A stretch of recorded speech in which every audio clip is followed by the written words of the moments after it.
Alright, now time for the finals. Dito po sa ating Tanduay Women's Beach Volleyball Invitational leg number 2. Philippine Air Force and Far Eastern University kapwa wala pang talo sa ating torneo. Isang kupunan will absorb their first loss of the day and it will be for the silver medal. The winner will take home, of course, the gold medal and a big chunk of the cash prize. Kyla Atienza to the left, MJ Embro to the right para sa Team FEU, the Lady Tamaraws, hoping to upend the veteran combo ng Philippine Air Force. Dito po sa ating grand final, it will be Jen Manzano with Judy Ann Caballejo. Well, this is going to be an exciting match, since we have seen these two teams early on, showcasing kung gaano sila kagaling on their craft and kung paano sila nag-top on their groups. Well, ito nga, veteran duos, we keep on saying, although di pa naman ganun katanda, wala pang 30, yung dalawang yan, Jen Manzano out of the De La Salle University Dasmariñas volleyball program, also was a beach volleyball specialist there. Judy Ann Caballejo out of UST. So the experience, ang pagka-veterano belonging to the two Philippine Air Force ladies, while the Lady Tams, of course, I'm very impressed with the debut nito si MJ Embro. So Embro along with, actually masasabi na rin natin, veterano na si Kyla Atienza pagdating sa beach volleyball Although we miss seeing with her usual partner Bernadette Pons, it's still a good matchup dito. So yung kakulitan ng FEU versus yung experience naman ng Philippine Air Force. Makikita natin yan, in a short while. At nung umaga pa lang nung dumating na yung, one of the first to arrive actually dito sa ating venue sa Cantada Sports Center was the Philippine Air Force contingent. So nung nakita pa lang ng mga ibang competitors, ito yung mga nakikita natin sa TV. And then dumating yung FEU. FEU was actually among the last, if not the last na dumating. At sila pa yung maglalaban dito sa ating kampyonato. So the first serve apparently will go to the Philippine Air Force. That'll be Judy Caballejo to put it in play. Simula na po ito. This is a best of 3 affair. First team to win 2 sets of 21 points, or probably even more, will be declared the champion. And that's a good start for the Philippine Air Force. Service ace for Judy Caballejo. If you look at Judy Caballejo serving, parang sobrang dali lang i-receive ng bola niya. Easier than you think the way she does it. At that serve is gonna go out, although Judy's saying that landed on the line outside. Tied at 1. Embro nagpakilala kaagad. I believe this would be the first time Embro would be going up against Manzano and Caballejo, and Judy immediately finds the line. A good placing there para kay Caballejo. Jennifer Manzano, former captain of the Lady Patriots ng De La Salle Dasmariñas, puts it away. And makikita mo talaga how veteran this two girls from the Air Force. Naku, hulaan ko lang yung edad nila. I don't think they're 25 yet. Itong dalawang ito. Samantala, great serve by Manzano. And first, that is the first time I think we've seen this Lady Tams committed that miscommunication. Di na mauulit yan. Atienza with a good reception.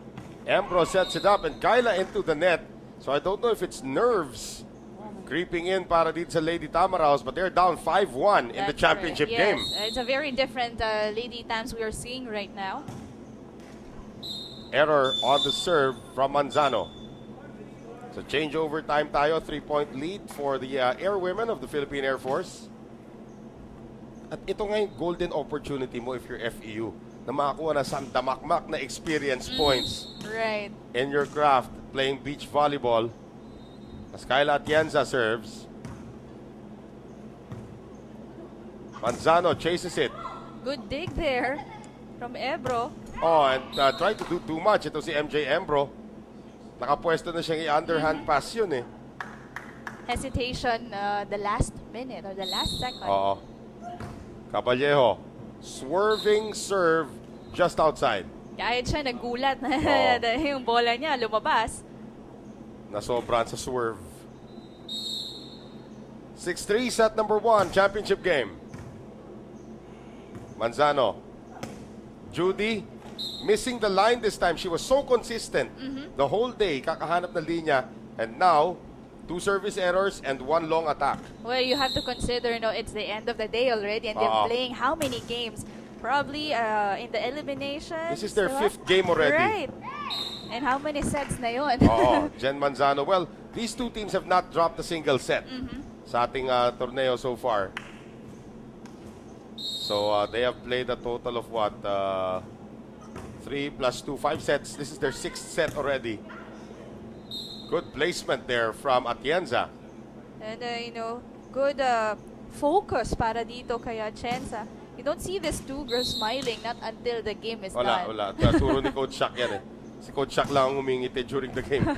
Nice serve again by Atienza at medyo nahirapan to si Jen Manzano. And suddenly, the lead is down to just 1.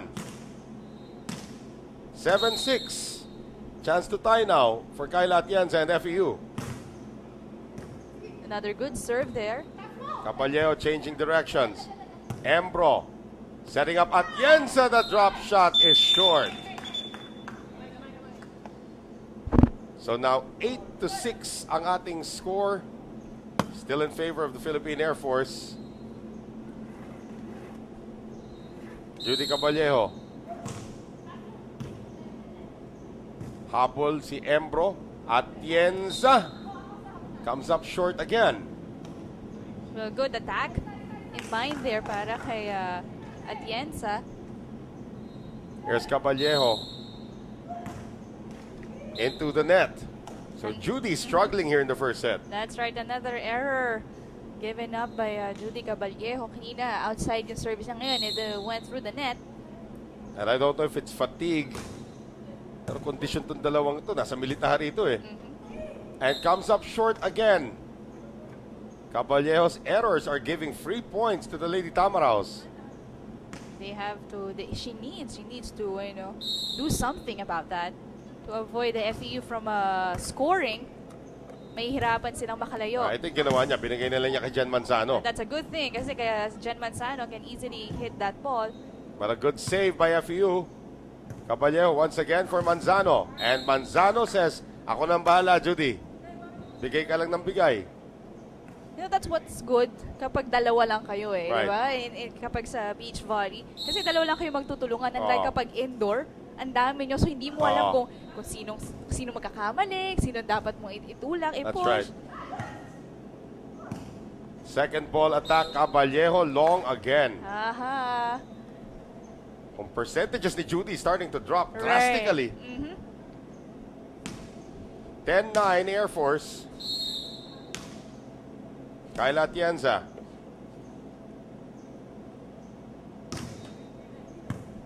Reception is good from Manzano. Attack is good from Manzano, but a better defensive stop from MJ Embro. That was a really good, how do I say, unintentional dig.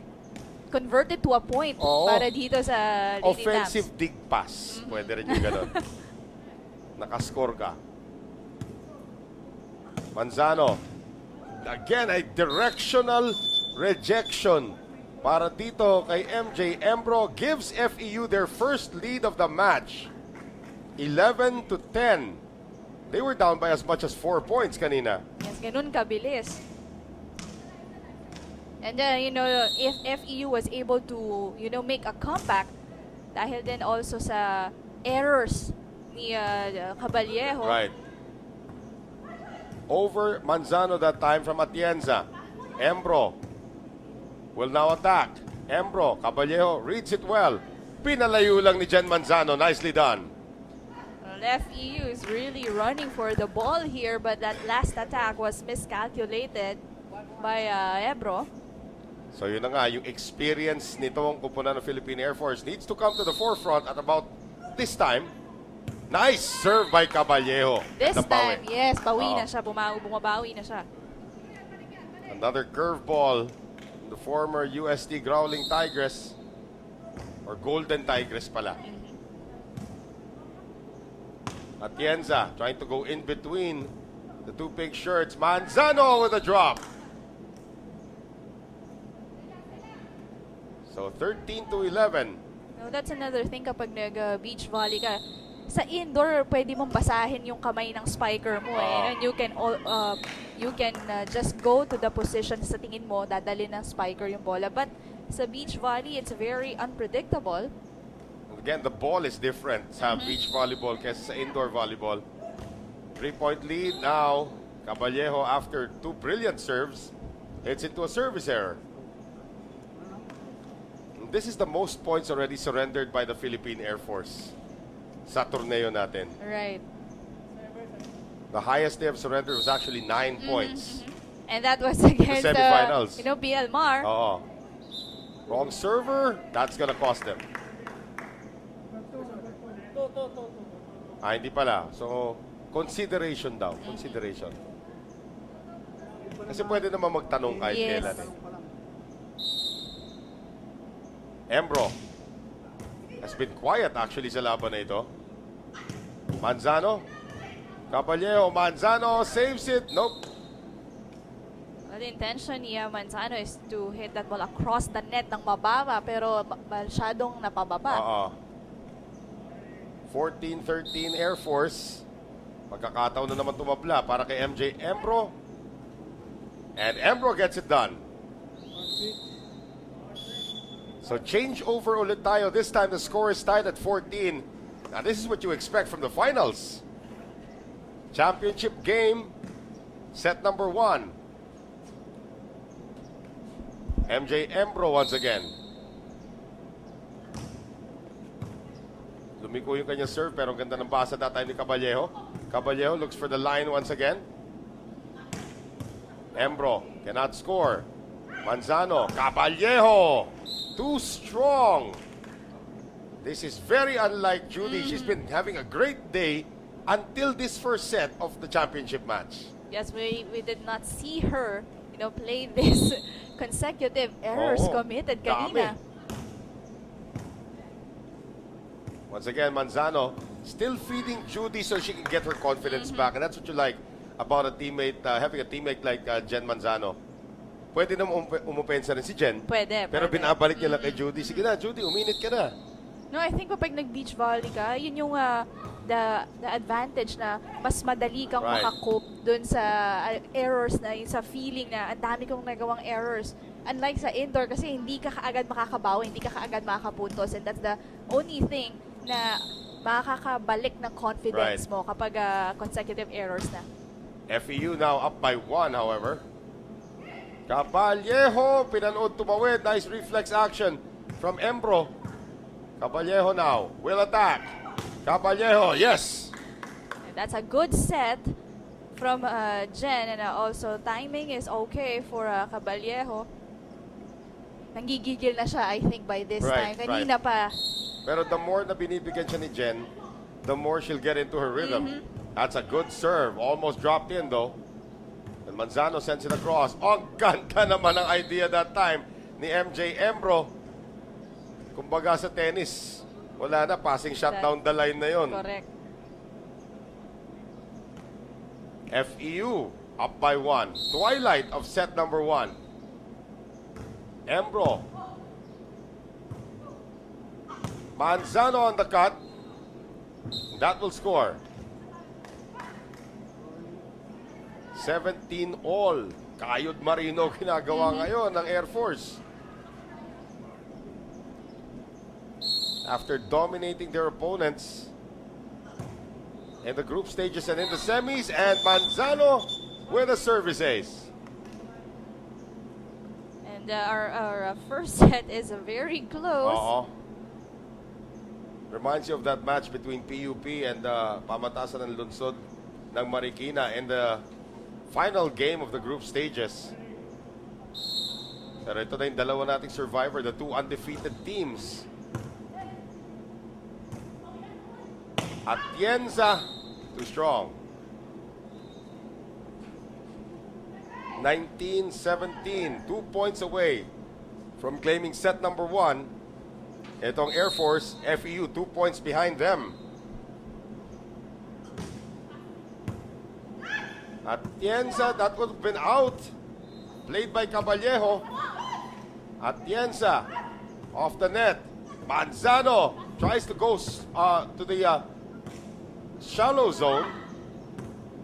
Long rally. Caballejo! Caballejo talagang pinaglalaruan, just trying to make this girls from FEU move around and run around the court. Right, you can see that just dropping it. And now triple set point for the Philippine Air Force. And that's gonna do it. So 21-17, hard-fought win by the Philippine Air Force in set number 1. Can they sweep FEU or will the Lady Tamaraos get one more set to force a decider? Malalaman po natin yan sa amin pong pagbabalik.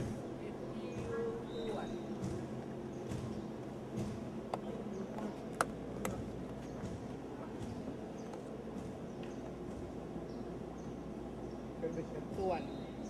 Service if you.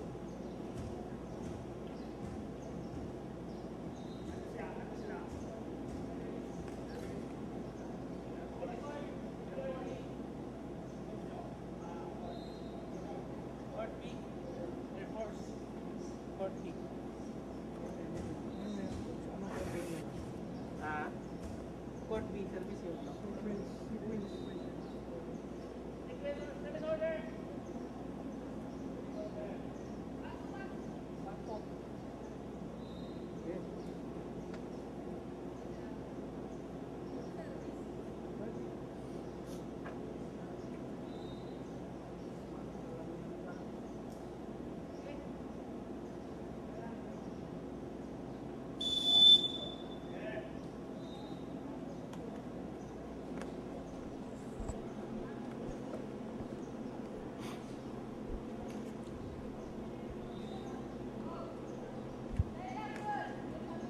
And back with us here for set number 2. Dito po sa ating championship game sa women's division of the Tanduay Beach Volleyball Invitational leg number 2.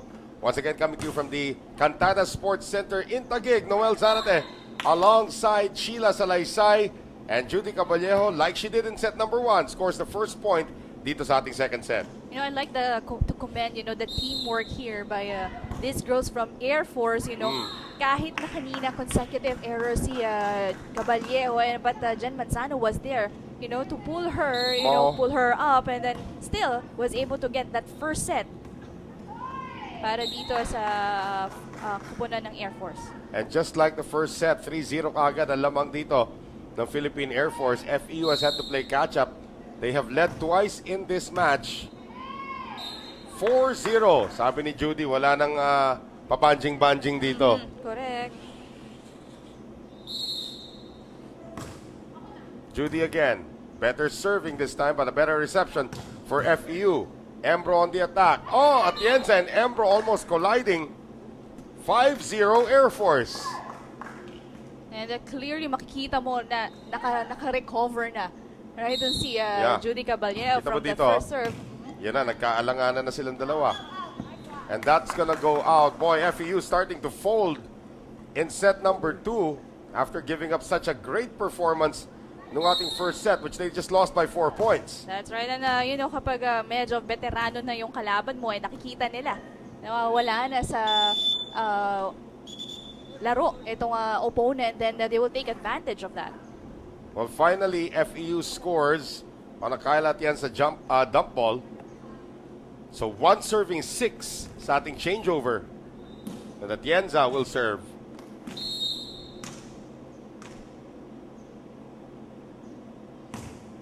Short one coming from Kyle Atienza.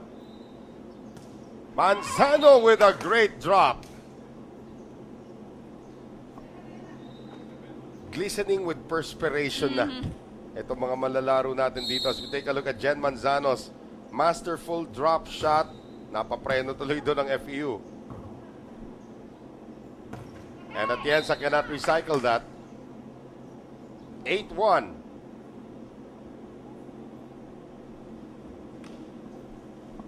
Jen Manzano to serve. Philippine Air Force comfortably ahead.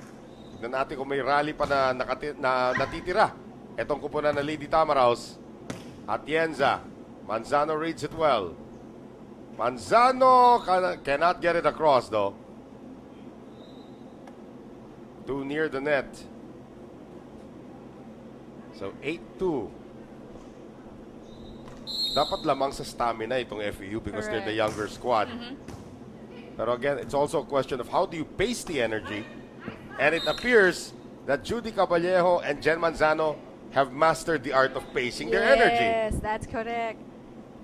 You can see if you look at these girls from FEU, makikita mo na that fatigue is slowly Yun na nga eh. becoming apparent. Nakikita mo na sa galaw nila and how they read the ball and their aggressiveness is decreasing. And the aggressiveness of Judy Caballejo has just increased, and a quick timeout called by MJ Embro before things get out of hand further. 11 Philippine Air Force, 2 FEU. Set number 2 action. Magbabalik po kami.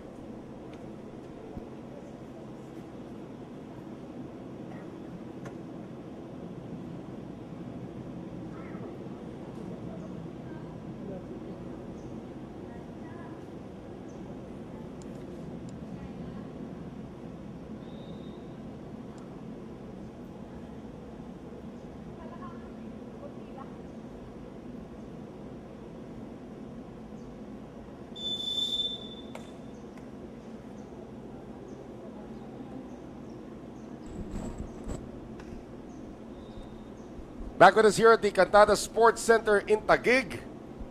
At itong kupunan ng Philippine Air Force all over FEU here in set number 2. Air Force also won the first set, 21-17.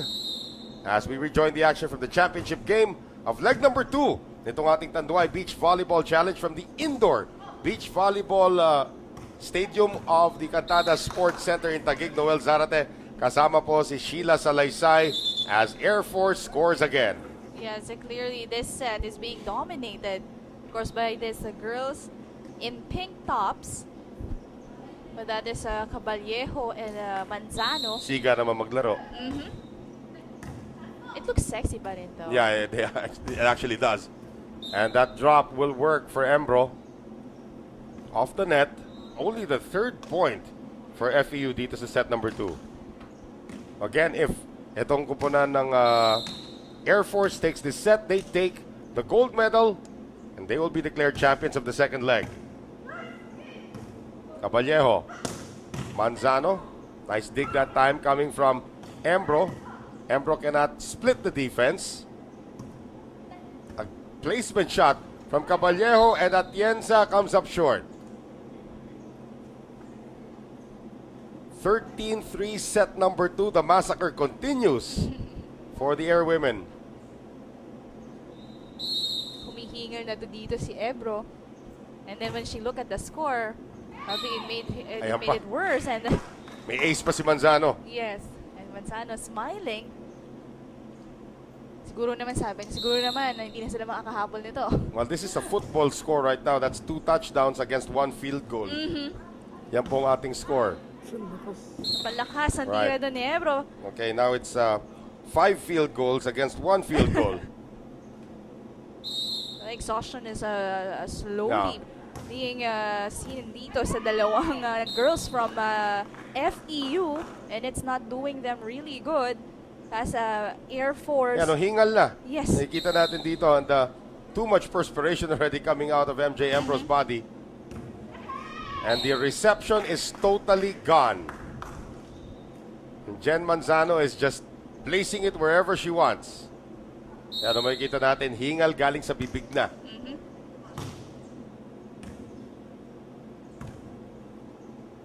Atienza. Caballejo. Over the head of Atienza. And it'll be another changeover. Wala na, lumabas na yung pagkabeterano ng That's Philippine right. Air Force. So that first set was probably the last hurrah nitong kupunan ng FEU. Still wasn't enough. And right now, Kyle Atienza checking the ankle if it's okay. 18-3, 3 points away from the championship. Drop shot, Caballejo. Manzano saves. And they say net violation or inadvertent whistle, net violation. And a score that is given to FEU. Jen Manzano does not agree. Embro.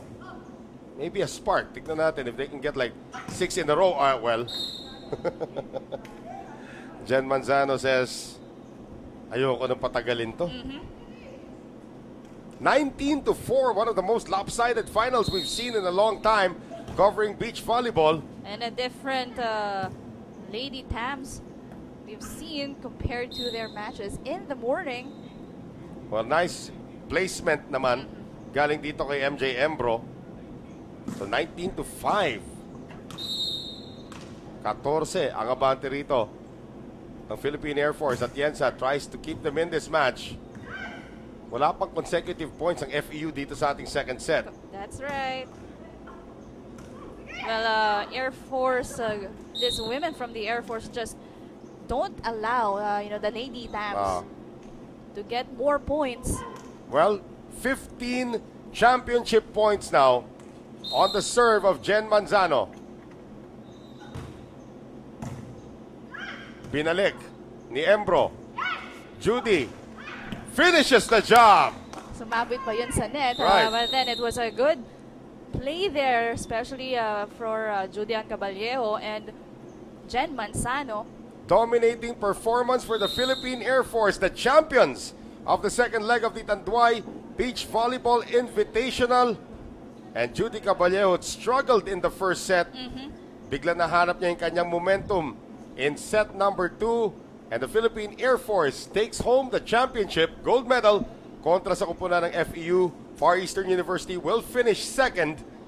At itong kupunan ng pamantasan ng lungsod ng Marikina will take the bronze medal. We'll be back to wrap it up after these.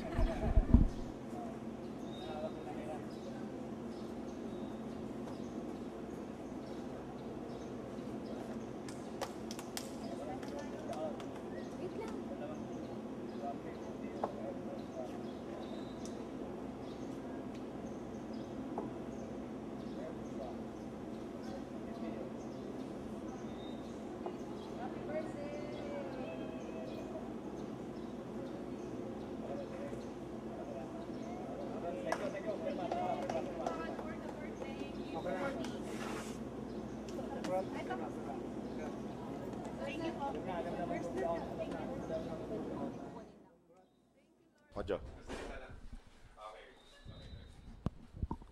And ladies and gentlemen, yan po ang naging resulta dito sa ating women's volleyball competition. Our bronze medalists, of course, pamantasan ng lungsod ng Marikina with Lourdes de la Cruz and Malin Mahilum.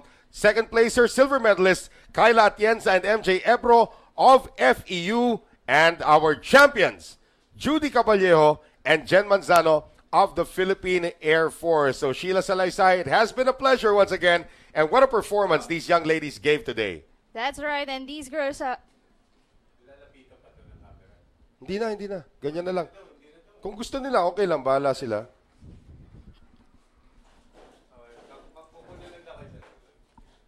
Lalapit lang yung tres. Wait lang.